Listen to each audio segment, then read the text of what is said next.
What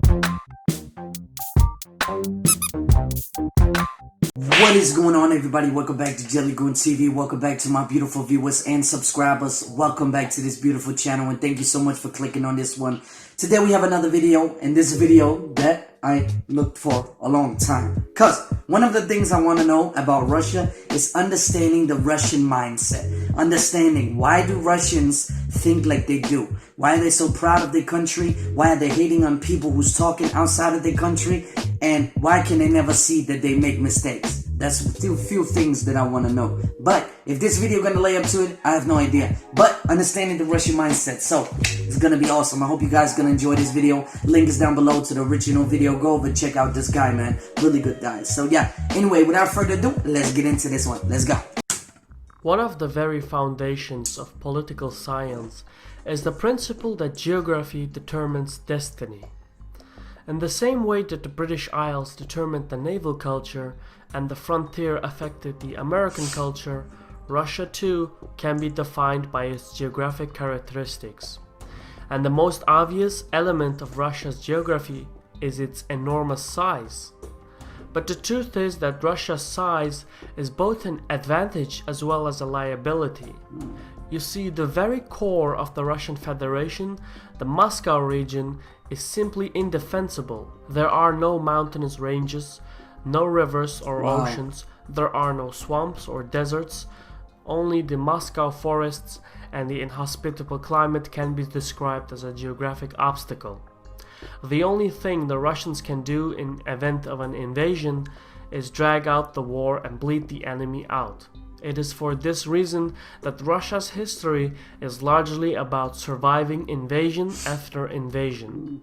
These centuries-long experiences left a deep mark in the Russian culture and psychology. I can imagine that, man. And due to these experiences, the Russian leadership became obsessed with security and survival.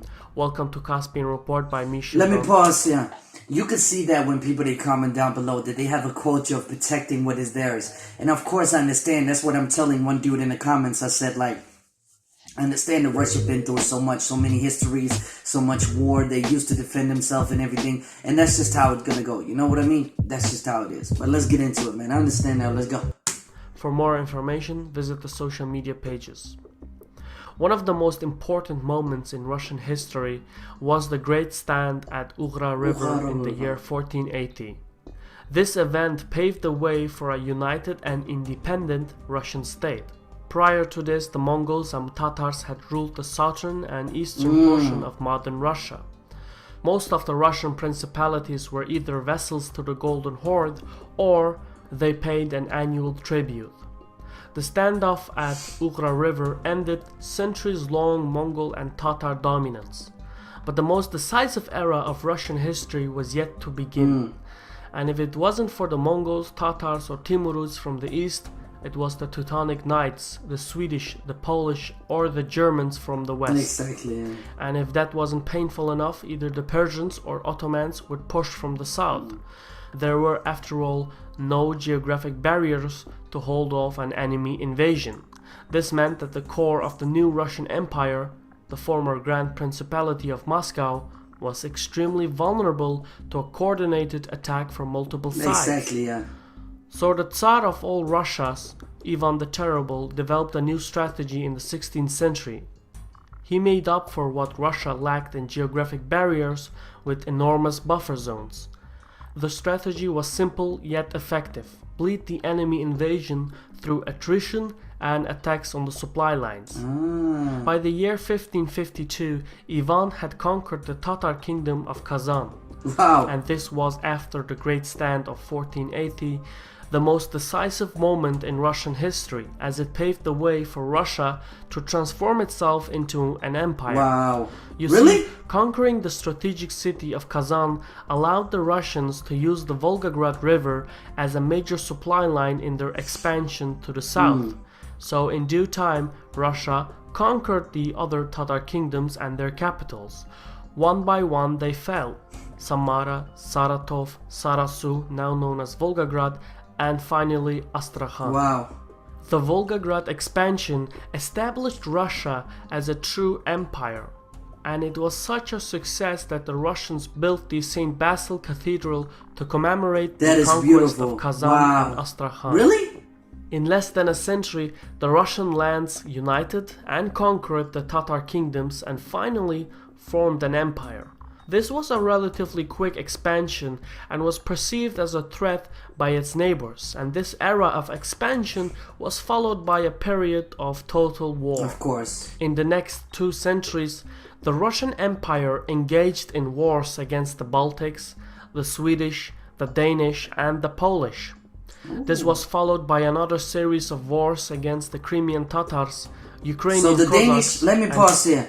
Explain to me down in the comments down below. We've been at war with Russia? That's kind of crazy, but I know we've been in war with Prussia, but Russia also? I don't know, man. Shit is crazy though, but yeah. It is what it is. No bad guns. Let's go. The Ottoman Empire. And this was again followed by even more wars and more conflicts. In some of the military engagements, Russia emerged victorious, and in the other engagements, the Russian state barely survived. Let me pause this. So Russia basically used to defend themselves all the time. That's the problem why they have the mindset, you know, what they have, because they are grandfathers and all that protected their country because others invaders wanted to come in. So Russia is actually the guy who's getting bullied. You know what I mean? The kid that's getting bullied all the time for 4, 5, 6 different people, right? That's some crazy shit, man. But Russia did nothing but defend themselves. Either Danish, Sweden, whatever it is, I don't care, man. It's not right, man. God damn. Let's go. These wars were fought over in the North European plains, and since there was no geographic barriers, every war was extremely expensive in terms of human lives. But every war was also decisive. After all, Russia had nothing to fall back on. So the leadership of the empire decided to establish new strategic cities in the eastern portion of the empire. By early 18th century, the Russian Tsar Peter the Great further expanded his empire in all directions. He argued that in order to minimize the risk of an invasion and guarantee the survival of the state, immense expansion and buffer zones were required. Russia's new backup strategy depended on large portions of lands. These lands provided Russia with the capability to withdraw, and so it was essentially conquer or be conquered. And since this was the only viable strategy, Let me pause here, man. No wonder the people are like that. When you have 2 choices, being conquered or conquer. That must be the most crazy shit ever. We never gonna give up as a Russian people. That's why the Russian spirit is so fucking strong. Because they always been there. You see? Now I understand. Let's go. They expanded the empire unlike anything before in history. Oh yeah, they did. They mobilized the entire society and dedicated a large segment of their culture to the survival of the state. In the Far East, Russia only stopped expanding when it reached a strong geographic barrier such as the Ural Mountainous Range, the Altai Mountains, Lake Baikal, the Sayan Mountains, the Stanovoy Range, and the Sea of Okhotsk. These barriers made it extremely difficult to implement a land invasion into Russia from the Far East. When the Russians expanded to the southeast, they used a divide and rule strategy and succeeded in conquering Central Asia and the strategic geographic positions such as the Fergana Valley, the Tinshan Mountainous Range, and the Karakum Desert. These newly acquired territories protected Russia from any Asian power. In Russia's southern expansion, they conquered the strategic cities of Grozny, Baku, and Tbilisi, and this allowed Russia to establish a strong foothold in the Caucasus and the Let me pause here, man. That is beautiful that Russia, they protect on every front, that they know what is going on. They know that they cannot afford to be fucked. So they basically put up on a strategic point and just defend the fucking shit out of it. Beautiful, Russia. Beautiful, damn. Russian people, no wonder they so hard soldiers in the comments, man. God damn, let's go. Region. The search for geographic barriers continued also in the western direction. Here, the Russians pushed until they had conquered the Crimean Peninsula, the Baltics, and the Carpathian Mountains. All of these conquests took centuries to accomplish and came at a great cost to all the sides. But by going on the offensive, For the first Really? time in their history, the Russians ensured some kind of safety for their empire. But one major problem still endured. No matter how much territory the Russians conquered from the Polish-Lithuanian Commonwealth, they never found a geographic barrier for the North European plain. This vast open region became the Achilles heel of Russia, as it was exploited by European conquerors like Napoleon that is 100% true. And the only reason Russia survived these devastating wars was because of their backup strategy of withdrawal. So anyway, with the exception of the Northern European plain, the Russian Empire became more and more secure. However, the strategy of expansion and establishing buffer zones brought forth a new dilemma.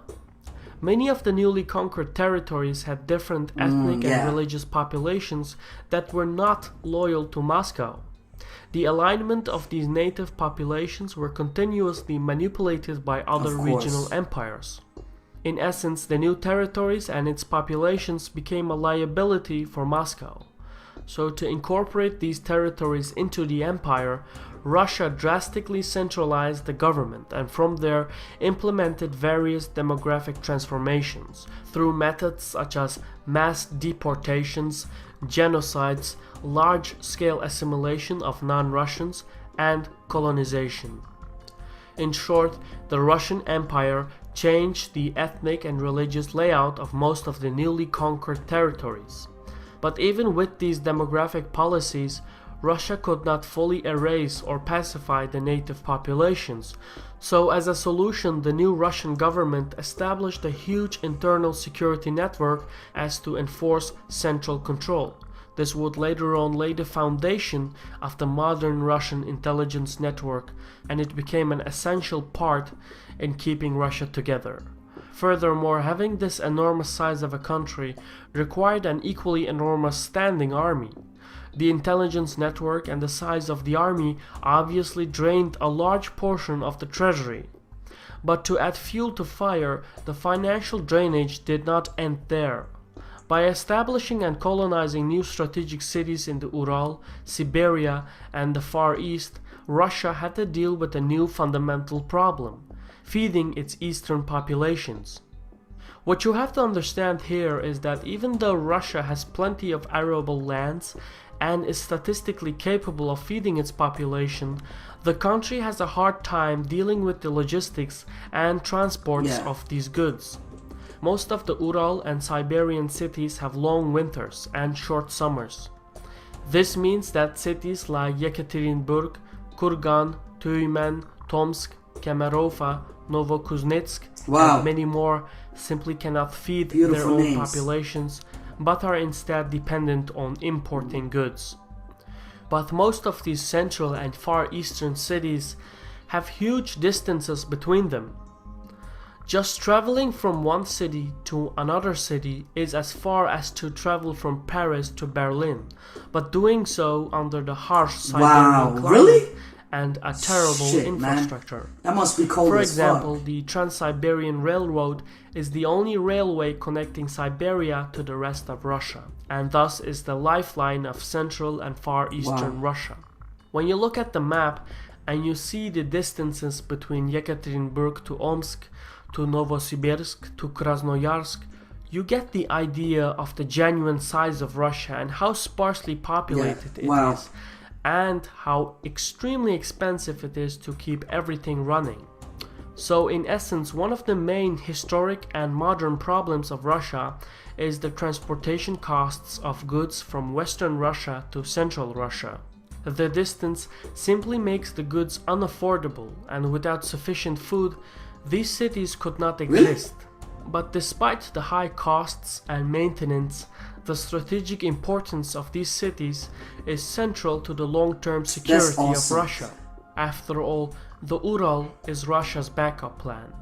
If ever the western portion of Russia were to be occupied, the Russian government would fall back to the Really? Ural cities They and still have continue the that? fight from there. That's awesome. In short, these central cities Beautiful, are man. essential to Russia's long-term Let security. me pause here. In order to plan everything and just, it must be a big plan. It must be very hard to think that, okay, if we get kicked here, we're going to go back here, we're going to do this, we're going to do that. It must be so hard in the Russian sense of the pride that you have in your country, right? That must be horrible, man. But damn, beautiful picture too here. Let's go. And so this whole predicament gives Russia two options. Either abandon these strategic cities and make the remainder of Russia prosper, or take on the burdens and remain poor, but have a backup plan. Historically, the Russian leadership went for the second option, and what happened is that Moscow subsidized for Wow, all that's of the beautiful. Look at transportation that. costs and made the food affordable. But this also meant that all of the burdens of the central and far eastern cities fell on the shoulders of Moscow. The Kremlin has been dealing with this problem since the 19th century. And as time passed by, these measures, the centralized government, the new colonized central and far eastern cities, the enormous standing army and its vast security apparatus turned Russia into an authoritarian state. But had the country failed in any of these categories, the empire would have been torn apart by nationalist movements, urban starvation, mass migration, etc. After all, geography determines destiny. This isn't meant to excuse Russia for its wrongdoings, but it does explain why the country never achieved any form of freedom, democracy, or free market economy in its history, and is unlikely to achieve any of these in the future. In the next Caspian report, we will explore the modern geopolitical interests of the Russian Federation and how this determines Russia's behavior. That's now, an awesome video, man. Caspian report by me, Shirvan. And go over and check them out. The link is down below. Go over and check him out, man. Wow, he's awesome. Damn, that's an awesome ass Russian, if he is Russian. That was a beautiful video, I have to say, man. Now I got a lot more, like, I know the history and I reacted to the wars and everything, but it's kind of different to see this mindset and actually explain in pieces how the history actually were, instead of paying attention to so many battles and so much pride, instead of paying attention to who is Russia and what is Russia doing if somebody is coming over, you know? That's kind of crazy to see that they have a backup plan, but they used to defend themselves because there've been so many wars and there've been so many bullies around. I totally understand why Russians, they are now protecting themselves and they hate me and writing down in the comments that I'm stupid and all that shit, because they just protecting their country. They used to be on the front line. They don't want people to talk shit about Russia. But the problem is, it does not excuse the things that Russia did, because Russia did many things wrong. There's politics, there's not freedom of speech. You can't do anything about that. Like, for example, the demonstration that goes on right now is crazy, man. But yeah, it was a beautiful video, I just have to say. But without the politics and all that, Russia is a very good country, man. Russia is used to protecting itself, and that's why it's gonna be forever, man. Russia is definitely gonna be forever if its future's leader could be like that. But of course, Russia has to adapt to the future and to the days that it is in order to trade and all these stuff, because it's gonna be much easier for Russia if they get the technology to get it to the places so they can establish rich people around, right? So yeah, but hey, that was a beautiful video. Anyway, if you like this video, please hit the like button down below. Be massively appreciated. Just smash that motherfucking thing. I love you guys for watching this and thank you so much. But if you really want to support this channel, we are hitting 10,000 subscribers soon. I hope so. Next year, I guess. But yeah, anyway, if you really want to support this, please do subscribe and hit that notification button so you get updated on the newest videos to come to this channel. And become a member of the JellyGoon squad, of course. But anyway, guys and girls, I'm going to see you until the next one. Peace.